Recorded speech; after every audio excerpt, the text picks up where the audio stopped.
Welcome, everyone, to another episode of the EmpowerMAN podcast. It's your boy, Mikey G, coming to you from the free, lovely state of Florida. And tonight I am joined by the man who has a lead foot and a huge heart. His pronouns are Smith and Wesson.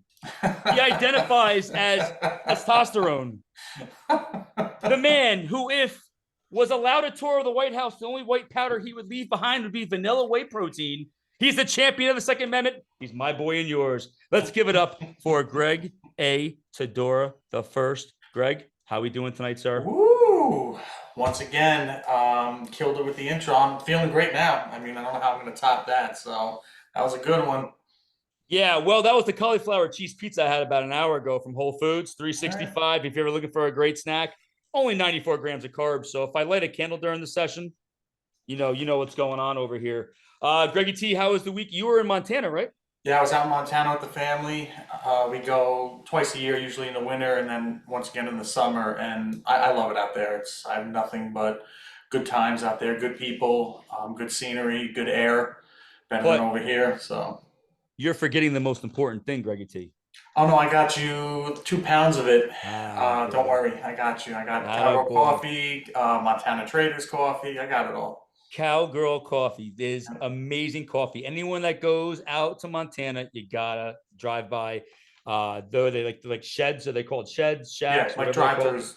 Drive-throughs. Yep. It's the bomb. The best. Now, Greggy T, I really like that hat. Where can I find a hat? This is Black Rifle, old school hat. I know. But it's all good. It's all good. Yeah. All well, good, I want to give a shout out to my boys. Woo! It is the Ric Flair collection. Compliments of my buddies at the Roots of Fight, rootsoffight.com. They furnish about 20% of my wardrobe. 9line as the other 80%. I also wear Tommy John boxers and Jordan socks. So just to let you know, I'm very OCD about my clothes. There you go. But Greggy T, tonight I am super stoked. I don't even know. I was trying to surmise how to introduce this individual, but we were talking before we came on air. I was watching Fox Nation one night and came across Tucker Carlson's show, and I saw this very attractive woman on TV speaking so eloquently and so passionately about drugs and justice reform. So I figured, all right, like most people, all right, so drugs and whatnot. Then I saw the picture. And for those that have not seen the picture, when we introduce our next guest, we'll get into that.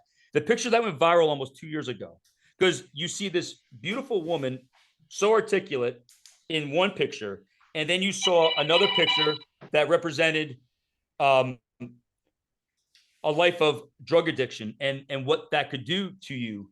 And really, I was drawn to her, and we talked about it before. She's somebody that I would hang out with. Like, her energy was just so awesome through the screen that I felt compelled to reach out there and see if our businesses could kind of line up. And out of that came a friendship. And I'm super stoked to have her on here. She's a mom. She is a survivor. She is a Truman Scholar, and she has overcome addiction. She fights for legislation in local governments and on the national level for reform for addicts who are incarcerated and in incarceration reform for when they come out. She is just an amazing human being. My friend, Ginny Burton. Ginny, welcome to EmpowerMAN. Thank you guys so much for having me. Did I do okay with that intro? Did I miss anything? Yeah, fine. Totally. All right, because I have a 2-page bio on our website. I can add to it. Just let me know. Right. It's good. I mean, I think less is more, honestly. Yeah. So I've been listening to stuff about me for so long that I'm just like, yeah, whatever. Like, yeah, all of that and stuff. Yeah. Well, Greg and I have a lot of questions, and we've both had our stuff in the past, and I know some of the stuff I've had with a few things. And a lot of that stuff we always talk about comes from the home. Give us an idea of growing up and what it was like to be in an environment that was, challenging for you when it came to drugs. Yeah, I had no idea that I had any challenges with drugs first, off of my life. I thought I was raised in a pretty normal household from what I could gather, because I only knew what I knew. And but at the age of 4, my dad, our house was raided, and my dad was, there was a dog pile on my dad by a bunch of dudes that kicked in our front door. And then a couple short years later, I was introduced to drugs by my mom. There were a number of things that took place in between those things, but those were a couple of the big pivotal points. And then I was an Excel student, so I was pretty academically excellent in, and that was an escape for me. School was my safe place. And but as I continued to use, and what happened for me was I knew that drugs were bad because I heard my dad went to prison because of drugs. But then I recognized that using gave me an opportunity to be accepted by people in my family where I wasn't normally accepted. And then I think I recognized, and I might not have intellectually recognized this at the time, but I think what happened for me is I recognized that it was an escape from my reality. And so I started to use them, on my own volition, pretty early on, and created, a relationship with them that enabled dependence. And because it enabled me to escape from my reality. And so by the time I was in the 6th grade, the entire trajectory of my life changed. Law school was no longer in my vision, and I was pretty sure I was going to end up in prison. So, Wow. Yeah. You It's a knew young age to know that. So Yeah. 6th grade, you felt like you were predestined to like go to jail and be in jail. Well, I definitely knew that things were spiraling out of control for sure. I started to become incarcerated myself. And by 15, I was certain I'd spend time in a prison cell. Mm-hmm. How was that first time? Do you remember how it I was? was terrified. The first time I got locked up, or the first time I used drugs? Locked up. Oh, I was terrified.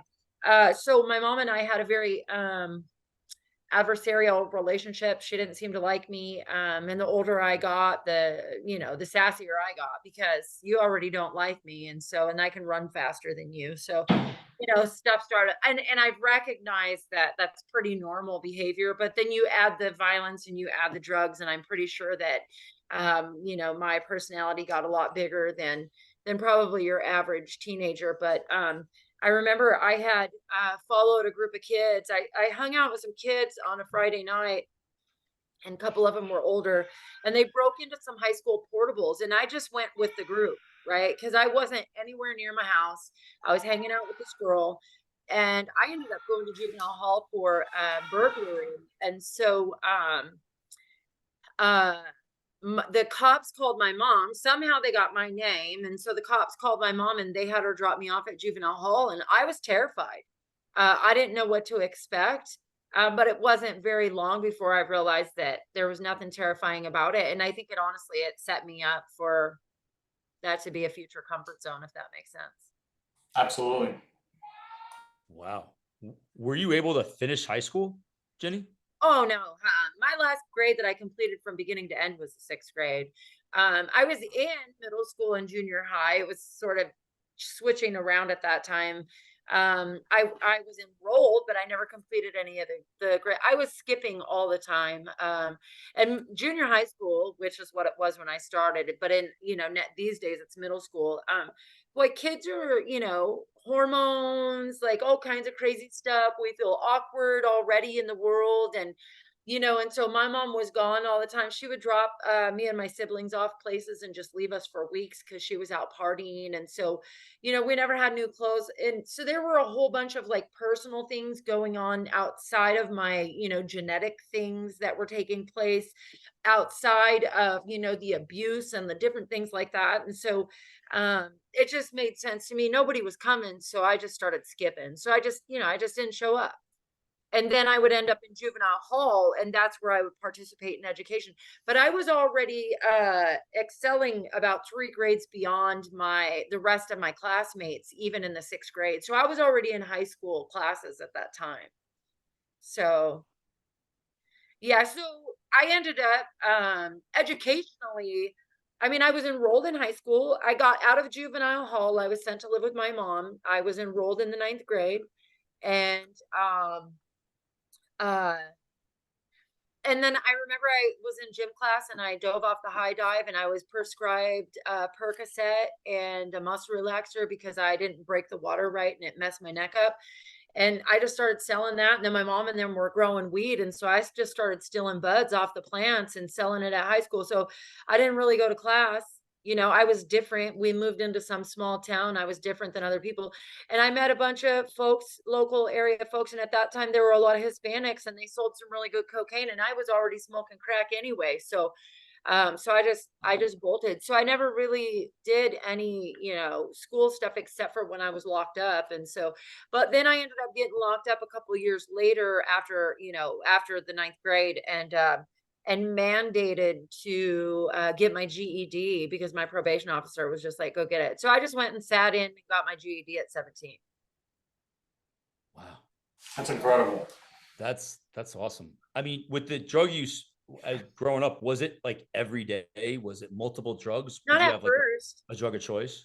Well, at first it was weed. I think most people start out with weed or Yeah. alcohol. And so, I think that alcohol was introduced into my life before I was aware that I was actually drinking it. So at first it was weed. No, I didn't even like the way it made me feel. But it gave me acceptance. And so the guy my mom was married to, had cancer and then he died. And so, and then all these bikers started hanging around our house. So our houses turned into junkie dens. And so, there would be, you know, some of the younger folks that were coming and partying at our house, and they would use with me. And so it gave me this level of acceptance and maturity. And so, but I didn't like it, but it awarded me things that, you know, that made me feel important. It made me feel, you know, accepted, even, you know, outside of what my mom was doing, because she would be gone a lot. But then when she came home, she was a tyrant. She was unpredictable because, of course, she was an addict and she already didn't know how to deal with her emotions. And so, the circumstances between us were really volatile. She didn't seem to like me very much. And so, so yeah, but you know, I didn't like it. And then, you know, she was the first one to give me methamphetamine as well. And, I hated the way that stuff made me feel, but she accepted me when we were doing it. And so I just kept doing it and it would make me so sick. Oh my gosh. Like if I stayed up all night, like I would vomit. I would become dehydrated really quickly. I was always a really thin kid. And so, drugs made me sick. I just kept doing them though until they didn't anymore. And, because again, violence. By the time I was 17, I'd been sexually assaulted, I'd been kidnapped, all kinds of crazy stuff happened. And so, you know, drugs gave me that escape. They helped blot out the reality of my circumstances. When you were going back younger in junior high school years, and your mom, you said, would be gone for, you know, a length of time. I'm a finance guy, so how were you getting money? How was this? How were you getting things like drugs, food, just the necessities? Well, it depended on where we were. Like if we had our own place, we would have places to live for periods of time. I had a multitude of siblings, and so some of these circumstances we would be left with each other in the house that we lived in, and so we didn't really have money ever. We would stay in the house and we would make what we could for food out of what we had in the cabinets, which wasn't usually much. And then by the time we were ready to starve to death, we would call my grandmother sometimes and she would come get us. I didn't usually use drugs around that time unless my older brother brought like weed into the house or something. When we would be at other people's houses that my mom partied with, usually their parents you know, had more food and things like that in the house. And so we would eat like that. But, you know, usually they also had kids. And so, and a lot of the kids were older boys. And so my brothers and them would hang out and they had their own hustles. And so some of them would steal, some of them would do different things. And so I was just always on the periphery kind of, but I always got the benefit of everything and everybody loved me because I was super tough. So, so, you know, it was like that for a while. Yeah. Okay. And while doing my research on you, and I knew stuff before this interview, to kind of go back to your toughness, you were shot in the femoral artery. Hmm. I could show you the scars right now if you want.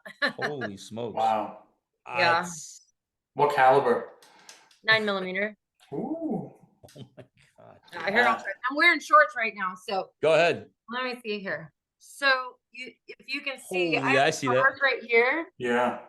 So this is where the bullet went in here. So they had to cut it open because it retracted.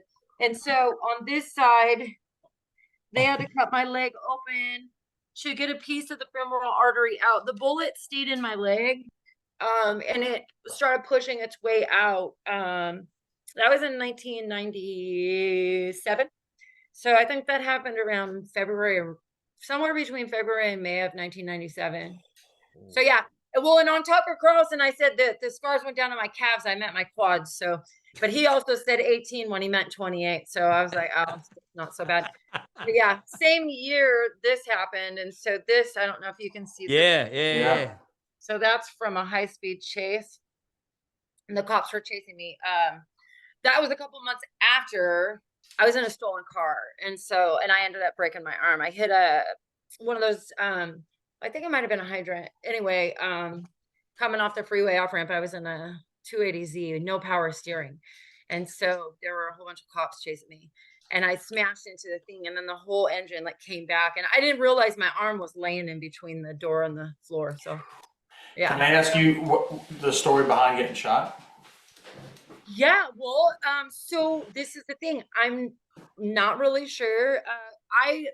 When I came to, first of all, I carried guns at that time. I have been sexually assaulted multiple times, and usually when I fell asleep, and usually by guys that I didn't want to sleep with when I was awake. So I carried guns. I was a little bit of a nut job, and I was carrying a gun that day, and I had shot at this house. I got in this car. We went over. I had previously been seeing this guy. He was like, "Oh, I'm moving out of the house, and there is a bag of your stuff here." And I was like, "There's not a bag of my stuff there." And so we went over there. I was super paranoid. Him and I started arguing. We were all sitting. There was a number of us sitting around this big room, and I got up and followed him out. The last thing I remember was turning around. There was a gunshot. I felt something hit my leg. I was walking out of the room, and I remember turning around and looking and seeing the people that I had come with duck and head out the front door. And I remember feeling like I'm going to die right here. And then bam, there was nothing. And the next thing you know, I just had flashes of like the dude walking over the top of me on the phone with 911. And so I was told, somebody told me I shot myself, which I don't really know how that could happen because of where it's at here. And then the exit wound is it's a little bit lower, which would mean, because they said my gun fell down my pants, but it doesn't make sense. I feel like that would have went through my knee. But I was told by somebody else that came to see me in my hospital room that this other guy named Harry shot me. And the story behind that is that Lakewood Harry is this guy. His dad was a cop. Lakewood Harry was into all kinds of stuff.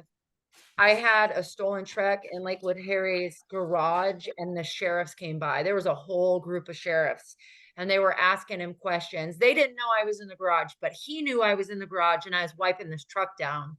And I heard the whole conversation.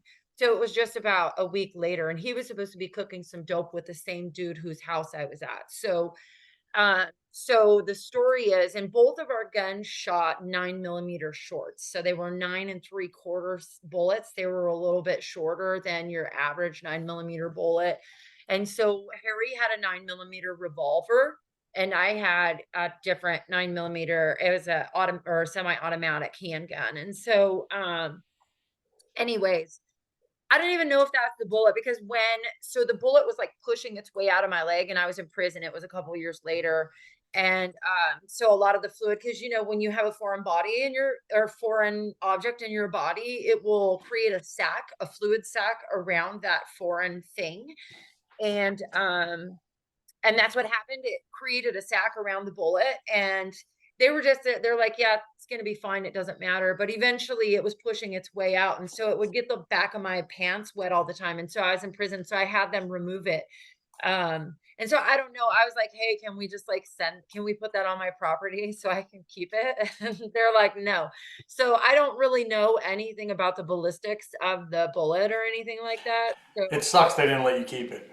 I know, dude. It totally sucks. That would have been cool. Wear that as a necklace. You know what I mean? for So anyway, sure. so that's the long version of the story that Wow. I never talk about. Thank you for sharing. Yeah, yeah. Wow. That's amazing. So we don't really know what happened because guess what? I wasn't watching. I just don't remember. I dropped it. So there were a couple of people there that tied a piece of carpet around my leg. I woke up in Madigan Hospital. Madigan is a trauma center on the Air Force Base here in Western Washington. And so I woke up to this doctor who pulled my blankets down, and I'm out of it, right? Because they have me on all these drugs. A, so because I'm crazy. B, so I don't get up and walk out. Well, I wasn't walking anywhere, but anyways, and so they pull us down, and I've got like these huge, like what looks like Curad band-aids from my vision at that time, and just all these staples down my legs. And you know, I didn't have a lot of scars or anything like that. And so I was just like, I was pissed, first of all, that they saved my life. I was like, nobody asked you to save my life. Because I'd have been a goner, but it wasn't about me. It wasn't up to me if I stuck around, right? There was a power far greater than me that had some work for me to do, I guess. Today I get it. Then I was pissed. Wow. So how many prison terms did you serve? 3. Wow. And the first one was you were 23? Is that No, correct? let me see. The first one was in, well, maybe I was. I might have been. Hang on. I'm gonna have to do the math on that. Yeah. It was like, yeah, I think I was. I was 23. Yes. Wow. How long were you in for your first sentence? How long were you in for? First time, 14 months. 14. Second time, 5 years. Third time, it was a 3-year sentence, but I had been doing a whole bunch of stuff in the community while I was fighting my case. And I was the only person that had ever been given a day for day credit because of the work that I was doing with some social programs in Seattle. And so I ended up only doing, I think, 14 or 16 months inside on a 3-year charge. So the time you were in prison, you were clean, Mhm. right? And then when you got out, you went right back to that lifestyle? The first time, yes. The first time though, I mean, I don't think I was clean. I was able to go in, I studied some stuff, I looked up some symptoms, and I went and got put on stimulant, you know. And so yeah, I was like, oh, I'm ADD and I need Ritalin. And so I did that. Okay. Yeah, it's super easy to do. Like, and we have a system that thrives on medicating people anyway. So Yep. Agreed. Yep. yeah, 100%. well, that's a cool look. We'll all walk away sounding like tinfoil hat wearers if we go down that rabbit hole. But yeah, farmers runs our country, but that's probably for a totally different podcast show, right? Yeah. Anyway, so yeah, the first time, no, I wouldn't consider that I was clean. I didn't do any street drugs. I did have street drugs sent into me, but I honestly, like, I didn't have a desire to, you know, do meth or anything like that because I didn't want to be all tweaked out like that, to where I didn't have any control while I was locked up. Right. And then you get a UA and guess what happens? Then you really get locked up. Then you're in the hole while you're in prison. I was like, yeah, I'm good on that. Second time, I got drunk the very day that I got out of prison. That wasn't my plan. My plan was to do something else, but you know, I mean, nobody really taught me how to do anything else when I was in there. So, they don't really have plentiful programs in prison to help somebody address the underlying causes, right? And I had a plan in my mind, and it's kind of like the same plan that I had to be a parent that I respected, but I didn't have the skills to do so. I didn't have the awareness or the capability to show up as somebody that I didn't have any experience being. And so no victimhood or anything there, just a lack of awareness, lack of skill sets. And so second time I knew, okay, so first of all, I get out, I drink the very first night. Within 7 months, I've been shot. I got into a massive car accident. I accrued 3 separate arrests and was heading back to prison. And so, and there were a whole bunch of other things that happened that I didn't get caught for and that I'm not going to expose. I'll just tell you this, I'm a pretty violent person when I am under the influence of drugs, and I really don't let people push me around very much. And so, So, luckily though, I only got a 5-year sentence, and I knew that I had a problem. Like, I knew that drugs were my problem. And I thought, well, I'm going to stop doing drugs because obviously that needs to come first. And so that's what I did. And I actually got out that time, and I stayed clean for almost 2 years, between 1.5 years and 2 years. It's pretty easy to get drugs in prison, right? It's easy to get drugs anywhere. Yeah. Well, they'll prescribe them to you. And these days, don't even get me started. Now they're handing out level 3 narcotics like it's the thing to do, because we need to keep that opiate train going, right? Oh yeah. We need to keep that dependence going. That's right. Pharma has got to have a hand in everything, because by God, they know all of the solutions to all of the problems, right? They got to pay for their boats and their houses. Yeah. We need to make sure that people's agency is elusive, right? We need to make sure that people aren't able to access the ability to make logical, rational decisions in their own life. Because if that happens, we might lose a lot of money in this country. I don't know. Yeah, that's a coffee conversation, Jenny. Right. That's a Agreed. because we're all on the same page. Yeah. For sure. Yeah, so the third time I went to prison, I ended up getting loaded, and I stayed in this vortex for about what felt like about, I don't know, 6 years. I got loaded. I couldn't stop. It almost killed me. That's one of the picture that the whole world is obsessed with. That one in the red jumpsuit. There Yeah. are more, but that one in particular. And the reason that picture is so special is because when I saw that, I was doing a documentary with a guy here, The Fight for the Soul of Seattle, Eric Johnson. When I was doing that, I went and got some of my mugshots from King County, and I was pretty emaciated. I was probably less than 100 pounds in that picture. I'm 5'9". So that's pretty Holy thin. That's like smokes. Auschwitz thin. And so, and that's typically about how I start looking. And it only takes a couple of weeks for me to look like I'm straight out of the concentration camp. And so, but I had money, and I was doing a lot of drugs at that time. I couldn't go into a store without people following me. And I'm like, yeah, you're barking up the wrong tree, because I actually have money. But I would go in sometimes because I knew I had friends that were boosters, right? Because they would automatically follow me because of the way that I looked. And I used to say, it costs a lot of money to look like this. And, but when I saw that picture through a clear set of eyes, and I think I saw that was in May of 2021, we were getting ready to air the episode. I went and got those copies, and I literally cried in the front seat of my car, because I had been clean for a number of years at that point, but I had never seen that version of me through a clear set of eyes. And it was pretty impactful for me. And so when I, made the decision to graduate, to actually attend the University of Washington, because I have problems with everything that's going on. Well, that's my thing, right? I'm like, yeah, bro, I'm not actually helping people. I was working in social services, but I wasn't helping. I was hindering, I was harming.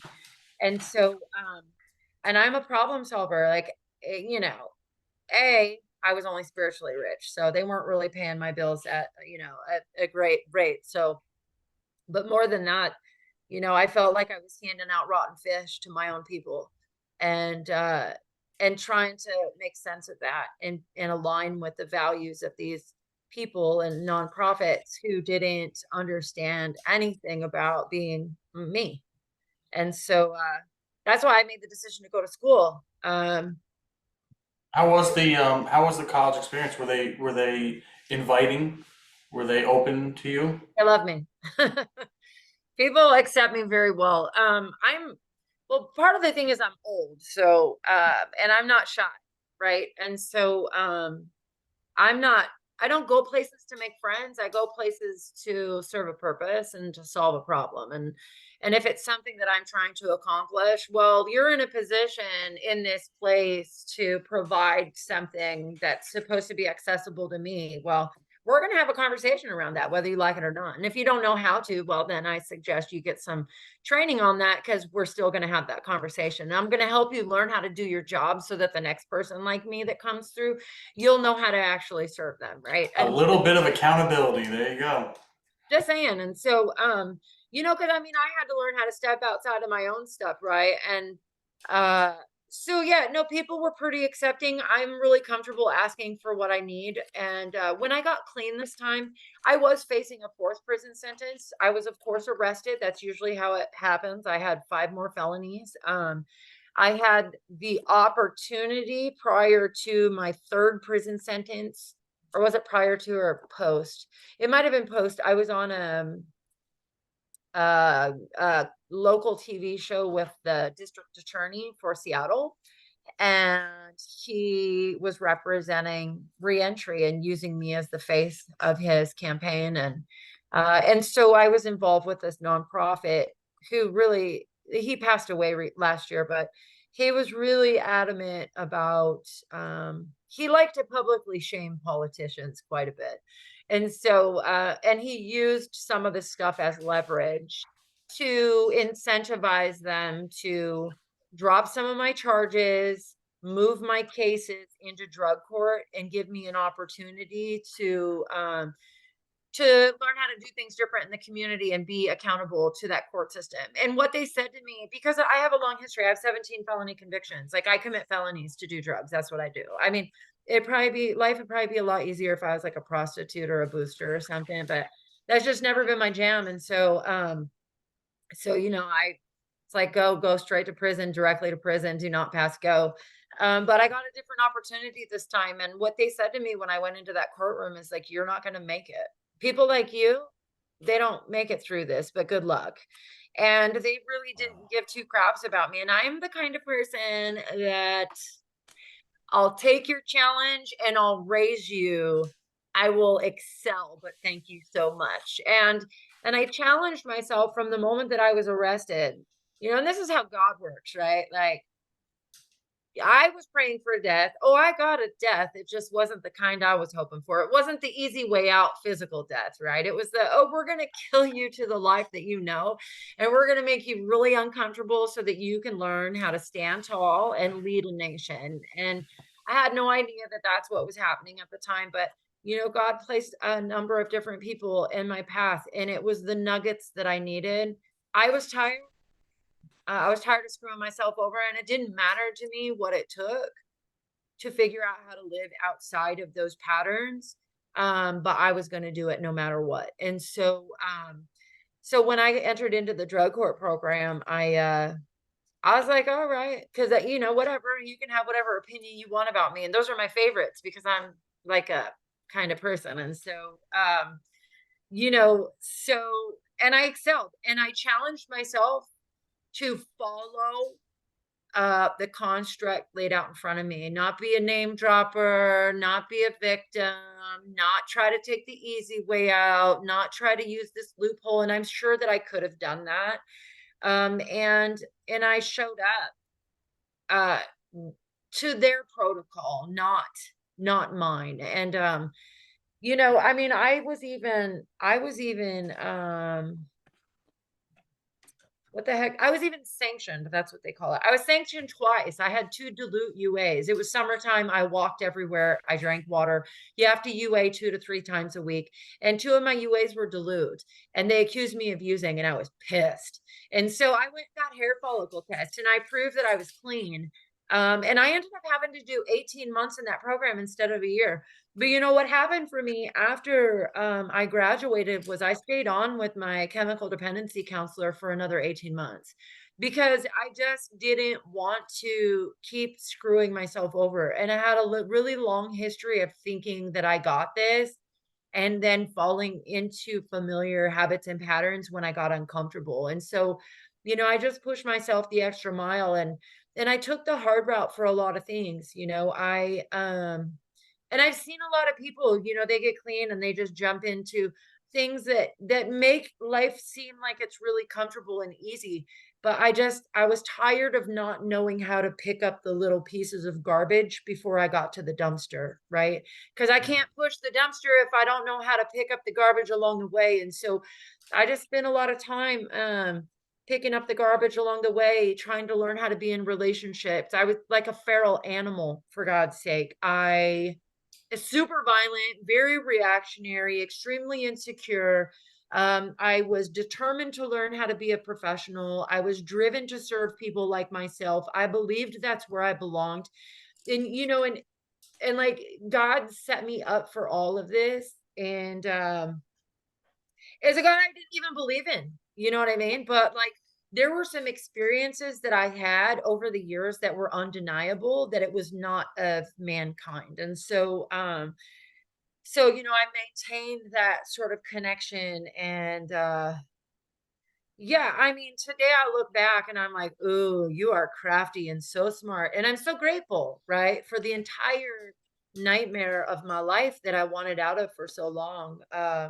I mean, there are still days where I'm like, "Yeah, dude, we could totally like just knock me off the side of a mountain now because I'm tired and I think I've done enough." But but not really. I know that my work isn't done. And I understand what my path is today. And I don't tolerate a lot of crying about a lot of stuff because I'm just like, bro, I don't got time to hear it. But my whole entire focus is, how can I teach people how to set themselves free, right?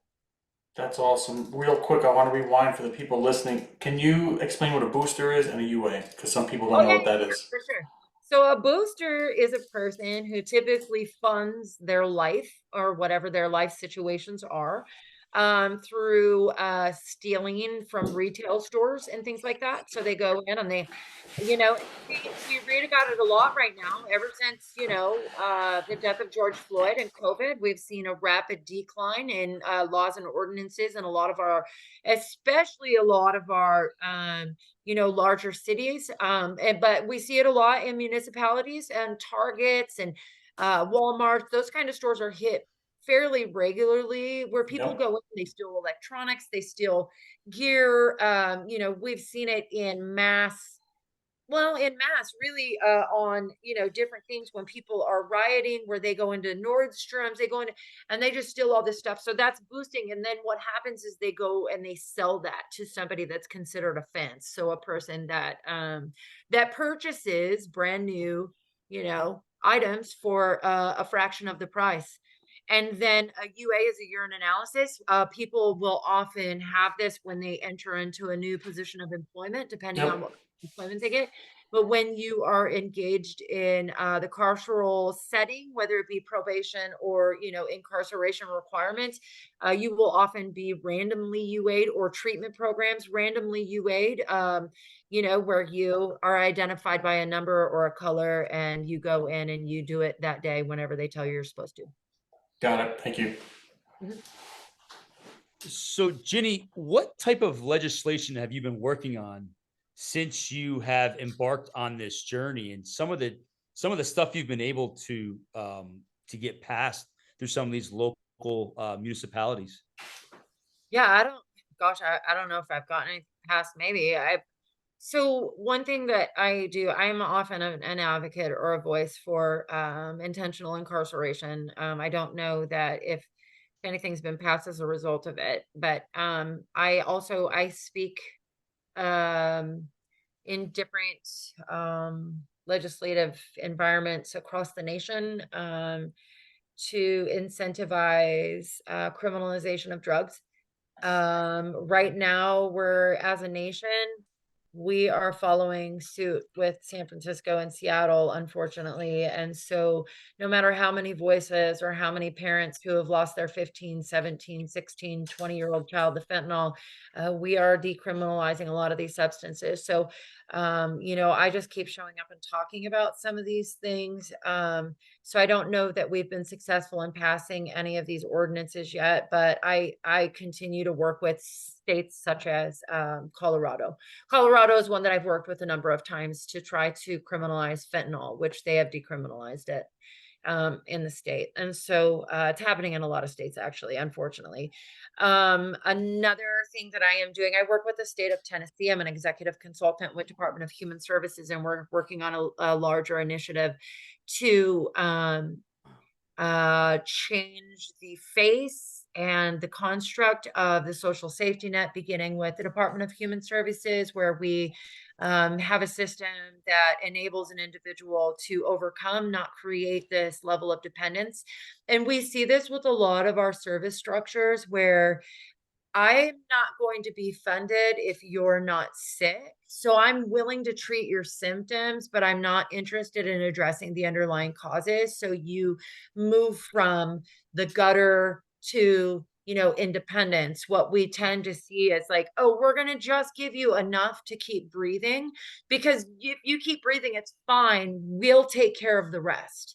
We'll take care of the rest, because the fact that you can't breathe means that I get to help you shower, and I get to help you eat, and I get to help you sleep at night. And it doesn't matter that your children are removed from your care, because they're being taken care of over here and other people are helping them breathe. And so the initiative that I'm working on with the state of Tennessee would enable the government structure and funding structure to support programs that focus on working themselves out of jobs, essentially by providing appropriate services to educate people to become independent, if that makes sense. And so that's one of the biggest things that I'm working on in government.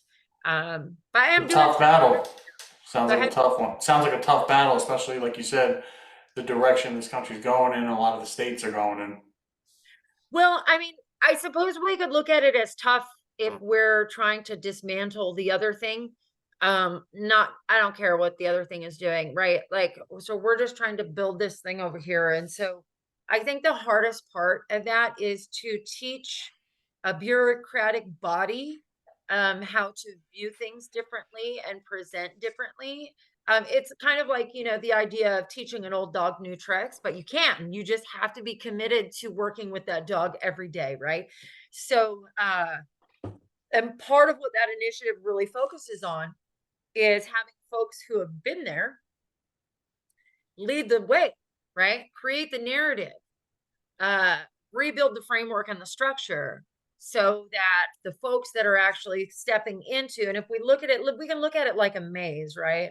Okay, so if I've already been through the maze, if I was first at the door of the maze and I kept running into the brick walls, right? And I was rewarded every time I ran into the brick walls, even though I was desperate. But even when I found the wall that wasn't a brick, they had a sliding pocket door that kept hitting me right in my face. But I was rewarded every time. Eventually, I'm going to feel like there's absolutely no way out of the maze, right? But what happens is, though, you bring somebody like me who's been in and through the maze multiple times, and you say, no, bro, come on, just follow me. This is how you do it. And they want to keep going to that place because that's the reward center. But the larger reward actually comes from being able to get through to the other side, because there's an entire valley and field with rivers and apple trees and all of the beautiful things that you see that you have now accomplished gaining on your own, right? And so that's really what we're trying to develop, if that makes sense. This is more of a spiritual question. Do you have hope for the future in making huge strides towards this goal? I do, and I'm going to tell you why. So in 2009, I was in prison the last time, and I was investigating churches. I did not grow up religiously. I started reading the Bible through incarceration. I was seeking something different, and it did something inside that I had never experienced before in my life. And some things changed, and it was almost effortless that some of these things changed, but it didn't take root, right? But a number of years later, 2009, first time I read the Bible was 1994, mind you, while I was serving some time in jail. But 2009 happens. I'm reading the Bible. I'm living clean. I went into prison clean because I had been fighting my cases for a period of time. And there's this amazing dude who used to bring a service in. He was an older guy. He did some amazing work in the community that he used to talk about. They had rooms, they had healing rooms where they would pray in tongues and do all this stuff. And like people were literally being healed, and you could feel the divine emanate from this person when they came in. Like he had devoted his life to God. And so there were occasions where he would come in, he would baptize in tongues, or he would prophesy over folks. And he did. And he put his hands on me and he said, you're going to make prisons a better place to live. Right. And so, and a number of these occurrences have happened, you know, throughout the time, like I was saying, like these little nuggets. And I didn't understand. I had no clue. And he goes, and you're not going to do it from in here. And I didn't have any idea what he was talking about. And so, but I put that in my pocket and I never forgot it. His name was Toby Tobin. And I've tried finding him and I cannot find him. It's always like, almost like, did this dude really exist? But he did. I've seen some stuff from the area he's at. But so I put that in my pocket, and life has progressively, there have been hard things that have occurred that I didn't necessarily, you know, in a linear fashion go from that prophecy to self-sufficiency, right? I married the guy that shot and killed my son's dad after I got out that time. There were a number of crazy things that happened as a result of that, but it was also the catalyst. Even though I would never wish the experience on anybody, it was traumatic, one of the most traumatic things I had ever experienced. But those things were really necessary for me to gain some information. Same thing when I moved to San Diego, when I met Mike. You know, it was necessary. The experience was hard. There were some things that weren't great that happened, but it also set me up to develop what I am doing right now. And so I have 100% faith that everything I am doing is intentional. It is not because of me. It is because of he. And, it is what God wants. It's not what I want. And as a matter of fact, like I was at church like maybe 8 weeks ago, and every other week we go in, the women, we have our own group thing. And there was somebody that was doing a lesson, and she was talking about some different spiritual things that was in one of the lessons. And every one of them, I was like, oh, that's what I'm doing. Oh, that's what I'm doing. And none of it has anything to do with me. The only thing that has to do with me is my story. And there are oftentimes like, I've identified with Moses a lot over the last year, because I'm like, do I really need to do this? Right? Because Moses, like, dude, I don't even speak well. Like, why does it have to be me? Can it be my brother? And I cannot tell you how many times I've been like, God, this is too much. Can it be somebody else? And he says to me, he's like, yeah, sure. You can go ahead and not do it, but you know what it's like to not live in my will. So you go ahead and make that choice. Word, got you. And so I just keep showing up, and, you know, even through my education, and this was a beautiful thing. And this is one of those things that even if I'm not aligned with the church, this is one of those things that I cannot deny, that has nothing to do with human beings. I get on my knees. I'm like, God, I cannot afford to go to school, and I do not want to accrue debt. If this is what you want for me, you have to make a way. Within less than 60 days, I was given a full ride scholarship to the University of Washington to pay for my living expenses and everything. And I was able to live frugally. And then I became the Truman Scholar that put $30,000 toward a graduate degree. Was that me? No. And then right before my whole stuff went viral, I was slotted to go to the Evans School of Public Policy and Governance for a master's degree in public policy. And so I had been working with some really fantastic folks to try to help me get funding for my entire education. I kept hitting brick walls, and then bam, this happened. And then bam, I was presented with this opportunity to go to San Diego. And I learned about the construct and the framework to do this bottom up work that I'm doing, right? Because you cannot change a system from the top down. You cannot change a person by telling them what to do. The person has to make the decision themselves, right? And that's how the lived experience piece is so imperative, because I can come in and, I can come in and tell a whole room of executives how to run a company, but they're going to be like, well, how do you know? Well, I don't. That's just like, I can't get a CEO from a large corporation to come into a prison and tell somebody how to stay free. So I have 100% faith, 100% faith that what I'm doing is going to have a massive ripple effect. I may not be the one that sees it in my lifetime. I don't know. But this is what I can tell you, is that I am signing contracts right now with large government entities and I'm one person. I've developed all of my stuff myself. I don't have anybody backing me. I don't have anybody doing it for me. I don't have people writing for me. I don't have publishers. I don't even have a working budget to pay the staff that are currently volunteering their time. I don't have money to pay the data company that believes that my crazy idea about accumulating data based on individual deficit and progress and sustainability through this kind of support system. But guess what? They said, you know what? We're going to develop it and we'll figure out how we're going to pay for it later.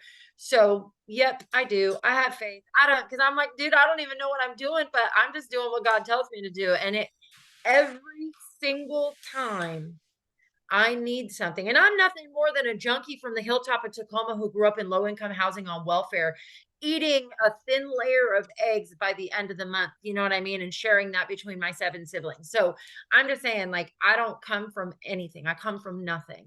I came from a shelter in 2013 when I was released, and I have gained a platform that it's not about me. It is about what God wants. God wants people to have agency, and we cannot have agency when we're adulterated with all of these things. And so, and the only way that people even recognize that it's possible is when they see somebody else they can identify with and they know that it's possible for them too.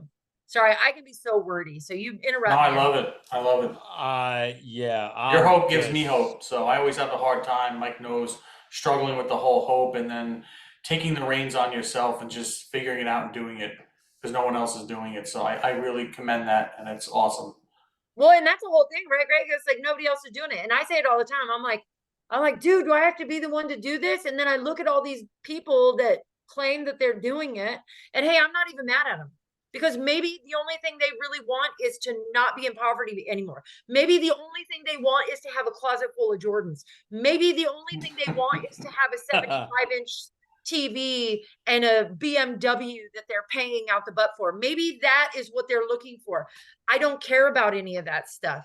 You know, I do want to pay my bills, but like, you know, and people are like, well, how are you going to get paid? I don't know. I believe God's going to make a way. I believe God's going to make a way. I believe that if I continue to do his work, that I will live in abundance. That's what I believe. And I can tell you that if I died today, well, we got more work to do. And honestly, the many times I try to kill myself or somebody tried to kill me and he didn't let me go, I'm like, I'm pretty sure I could probably jump off the mountain and have some broken limbs and I'd still have to do this. So Yeah. I'm going to go ahead and stay on the trail for now, just because I don't want to be all disfigured and stuff. You know Keep what I mean? those legs intact. Yeah, I don't want to get fat while I'm trying to make it happen. So anyway. Oh, I don't even know what to say. Yeah, go I have ahead. a question. I want to switch gears. So I have 2 young little kids. They're going to be 2 and going to be 4. Being a mom, what message would you give parents to steer their kids away from certain things, especially nowadays with the whole fentanyl thing and just other drugs? What's your opinion on that? I'd love to know. I talked a lot to parents. I mean, so that's a really hard one.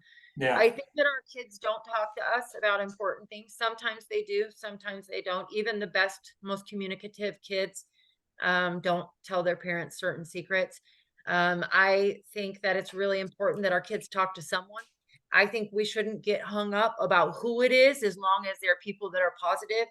I think exposing our children, especially around the ages where they start experimenting, you know, and I'm one that was like, yeah, but not my kid, because my kid's doing these things and my kid was totally doing some other stuff. And I have 3 of them, but my youngest is 17. And so, and I have a niece that just overdosed on methadone and had been dabbling with fentanyl and all kinds of stuff. But now, do you mean exposing as in education, like educate them? Okay. Yep, exposing them to narratives, like to real people who have experience and that they can identify with. One thing I'm trying to accomplish, I went and spoke at a high school recently before school got out, and I'm like, okay, what do we need to do? I think some of the most powerful and beneficial things that happen for us as human beings are peer-based group work, where, you know, I know it's been huge for me. But when I was on this college or this high school campus, I'm like, okay, we need to create some sort of mentor program where they're mentoring each other, because the dialogue from peer to peer is more impactful. And so, You need that relatability. it really is. It Yeah. really is. It's, it's the lived experience piece, the identification, right? And so, yeah, I mean, just being really open with our kids about stuff. And when we see people on the streets, being honest about it, not making it a non-stimulus, I think is really important, right? Because even in Florida, I've had some people reach out to me. They're getting a little lax in some of our free states. Well, we have one free state, I think, but anyways, but being because even in Montana, I participate in a meeting regularly that's held every week in Missoula, Montana.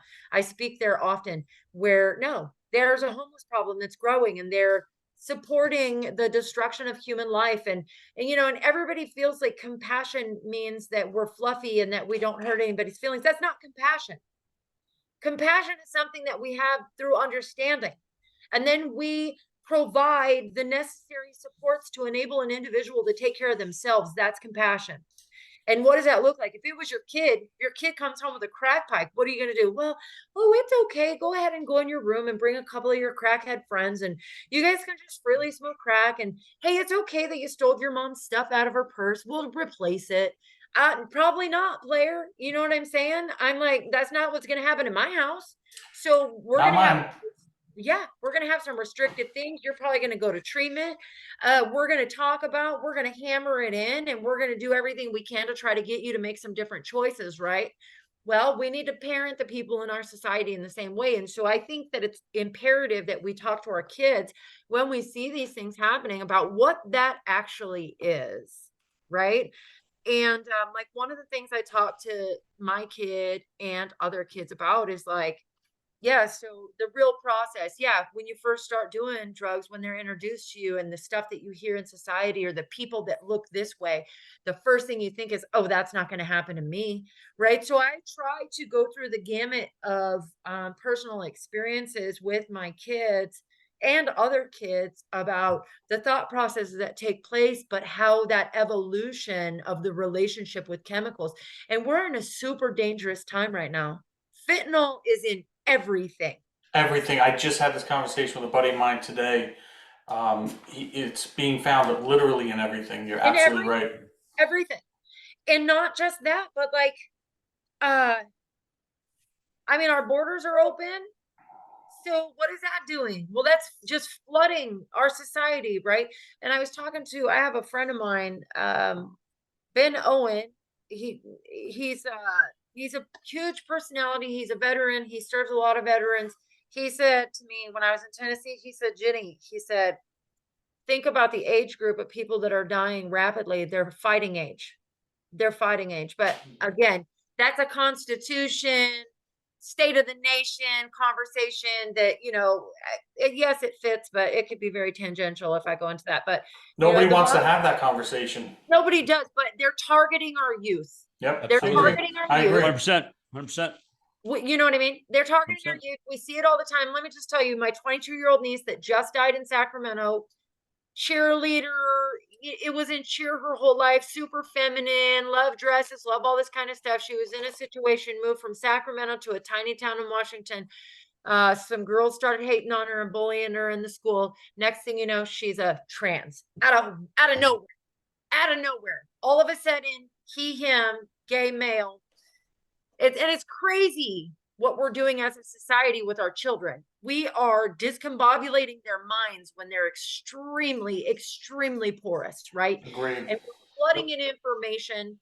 I don't know about you guys. I mean, when I was a kid, I had 5 brothers, and there were times where I was like, I wish I was a boy, not because I wanted to be a boy, but because they didn't have as many rules as I did. I didn't understand the concept of that, right? I just wanted to be able to go do stuff and not be treated like a girl. Yeah. Not because I wanted a penis. None of this stuff was even in our minds when we were younger. It wasn't even in the periphery, no. Nope. And we were kept safe from it. And then, but what we're having, and look at, The social media is really influencing our children's minds. It's telling them that this stuff is okay. We have our medical, our education system that are pitting our kids against us. And then what is there to pick up the pieces? Drugs, Yep. drugs. Yep. Take It's the parents away and prescribe it's a some drugs. design. It's a design. It's all divide and conquer. If you want Yep. to change It a is. country, I mean, We're social weakening our, anarchy, they destroy don't the need to attack us economy. from the outside. Nope. They don't, because we're killing ourselves for them. Yep. Yeah, if I'm an enemy of this country, I'm just sitting back and watching because they're just going to implode. Oh yeah. Yep. Oh yeah. They're just like, oh, here, let's send this envelope over. Yep. Right. And And let's create shell companies and buy land. And now yeah. you're controlling oh yeah, in food the middle of the and nation, everything in the else. middle of the nation, right? And no Americans get to work there, mind you. And you don't get to know what we're doing either. Hey, here's a couple of balloons because of your geriatric. Take the farmland back. It's crazy. Yeah. Yeah. So It's insane. Yeah. it is. It's really crazy. And people, I think that our country right now, we are. I'm nervous. I'm nervous for this I- country right now. Oh, so I'm terrified for it. Yeah. I'm terrified. I want to go somewhere where we're unreachable, where there's no. That's what I You know what I'm say. saying? That's what I say all Dude, the I'm time. telling you. No, I'm obsessively looking for land in places that you cannot get to by vehicle. And so, I get you it. know what I mean? And like, yeah, and it's like, and then bury an arsenal, bury a freaking arsenal, dude. Teach your kids how to freaking blow stuff up. So, Mike, I'm just saying. Second Amendment champion for a reason, You are Mike. the champions. Yeah. Yo, your pronouns are Smith and Wesson. That's correct. Dude, yeah, no, It's I crazy. really love that. Yeah. I'm like, yeah, don't even get me started on that stuff. Yeah, I hear We're you. never gonna get off this call if we start going into No, that. I hear you. But you know what? It's if like the reason that Greg and I started this podcast was that with all the crap going on in the world, like masculinity is under attack. This is under attack. Oh, yeah. We need to build each Being other a up. white male, oh, you're done, right? Being white adult. Well, let me tell you something. I'm not ashamed of the color of my skin.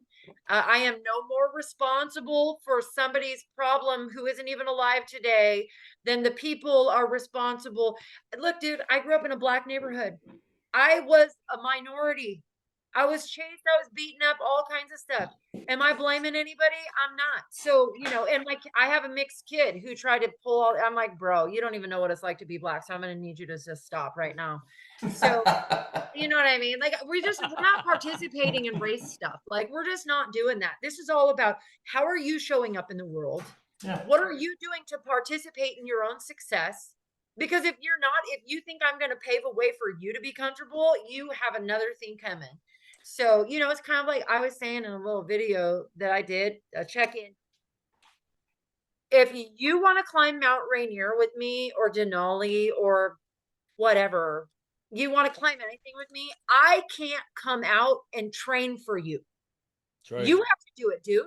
I can't get your calves, your glutes, your quads. I can't get any of those things ready for you to climb. That's right. I can't go out and learn how to self-arrest. I can't change my nutrition for you to lose weight. It's common sense that if you want something different, you got to do something different. We can play all this victim stuff and say, blah, blah, blah, this, it's because I'm this. Hey, it was because of my mom, my ex-husbands, the people that raped and beat me. It was the people that stole from me. It was the state's fault that I lost my kid. But guess who wasn't in the mirror looking back at me when I was locked up? Any of those people. None of them. It wasn't until I started showing up differently in my life that my life started to change. And that is across the board. It doesn't matter. It's just like I went into prisons before. I'm like, and if for some reason the way I look makes you have a certain kind of feeling, just close your eyes. Listen to the message. Don't look at me then. You know what I mean? And that's just the bottom line, because how we show up and what we do in our own lives is how our lives are going to result. Everything in my life today is based on a choice that I've made in the past, period. Period. Amen. I love it. And you have a book. I do. Well, yeah. I mean, Okay, I'm not gonna downplay it, but yes, yes, Not at all. So It's a big deal. we like to listen. We plug things on this show, Ginny. yeah. And I've read this book, and obviously I'm one of your, if not your biggest fan. And this is a great 8 simple steps that Greg and I talk a lot about this stuff, but the way you have it organized and you have the journal pages in the back. And basically the 8 steps you talked about, the willingness, the importance of showing up like you outlined, changing the message, embracing awareness, taking responsibility, taking action, find and share gratitude, and then the stories we tell ourselves, like whatever you tell yourself is the truth. And if that story keeps playing in your mind over and over again, I don't deserve love, I'm worthless, I'll only be a drug addict, that's all it's going to be. And then be consistent, like you talked about earlier, showing up, being there. And this book is awesome. It can be found on Amazon. I highly suggest anyone who's listening to this, our viewers, and we have an audience in Hungary. We have an audience in what was it, like Hungary?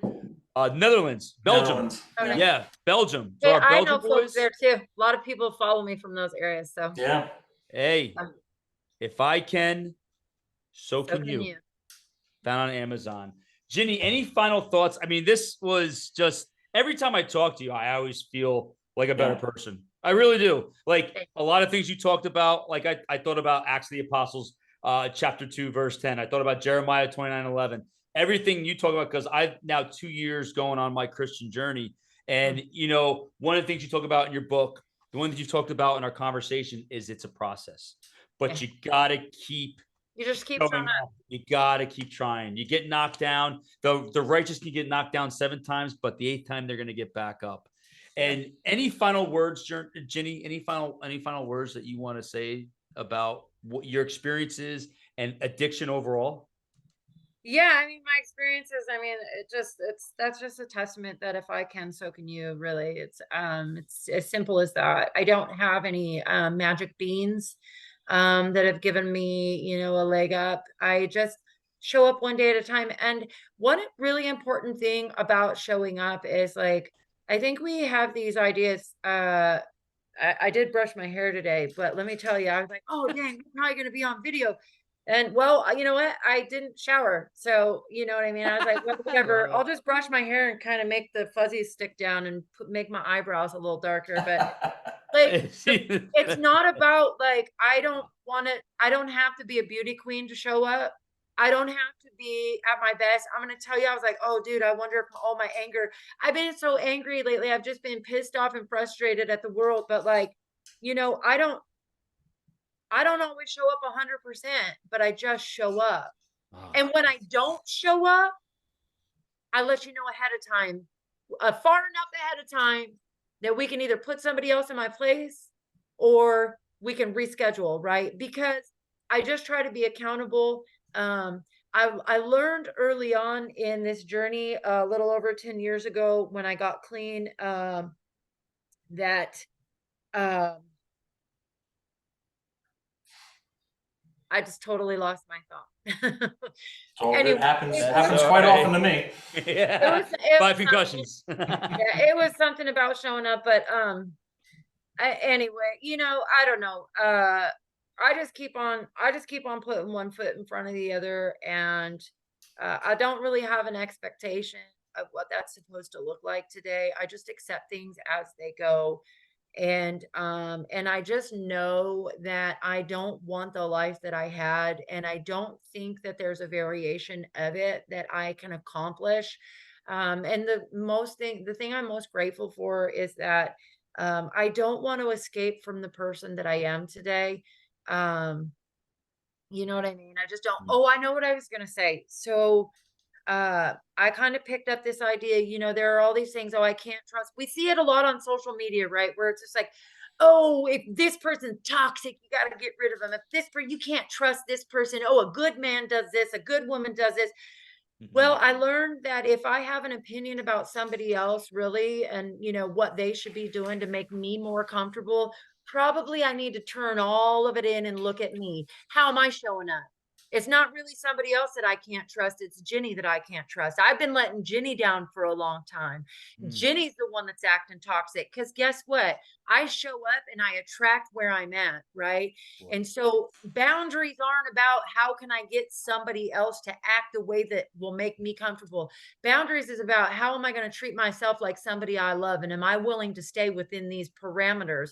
If not, guess what? I'm teaching people how to treat me. And so it's not until Ginny learned how to treat herself in a specific kind of way that she wasn't willing to accept other things. I hang out with toxic people. I am a toxic person at times.